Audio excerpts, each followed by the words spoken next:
তুমি ভাবছো আল্লাহ শুনছেন না, তুমি রাতের পর রাত সিজদায় পড়ে আছো, কিন্তু দোয়া কবুল হচ্ছে না। থামো, একটা কথা বলি। আসলে আল্লাহ তোমার জন্য বেস্ট প্ল্যান করছেন। তার মধ্যে প্রথম 3 কারণ হচ্ছে, হয় আল্লাহ তোমাকে এর চেয়েও ভালো কিছু দিতে চান। তুমি চাইছিলে চাকরিটা হোক, কিন্তু আল্লাহ জানেন ওখানে গেলে তোমার ঈমান নষ্ট হবে, তাই তিনি দেরি করাচ্ছেন যেন এর চেয়ে বরকতময় কিছু তোমার হাতে দেন। মনে রাখো, আল্লাহর না মানে কখনো শেষ না, মানে আরও ভালো।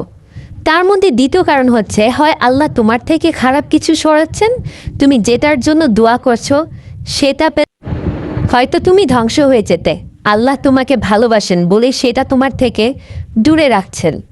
তুমি দেখছো দেরি হচ্ছে, কিন্তু আসলে তিনি তোমাকে বাঁচাচ্ছেন।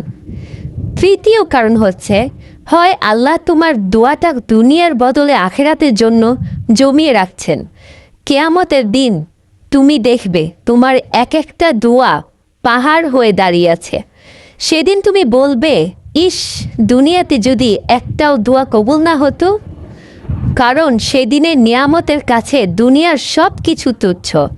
তাই হতাশ হয়েও না, দোয়া কবুল না হওয়া মানে আল্লাহ তোমাকে ভুলে গেছেন না।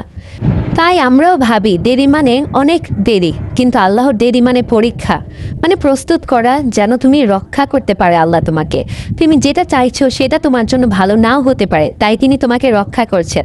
তাই যখন দোয়া কবুল হয় না, তখন বুঝো আল্লাহ তোমাকে শুনছেন, তিনি তোমাকে ভুলে যাননি, তিনি তোমার জন্য বেস্ট টাইম অপেক্ষা করছেন। তুমি শুধু চাইতেই থাকো, ডাকতে থাকো, একদিন তুমি নিজেই বলবে, আলহামদুলিল্লাহ, সেই দিন হয়নি বলে আজ এত ভালো আছি।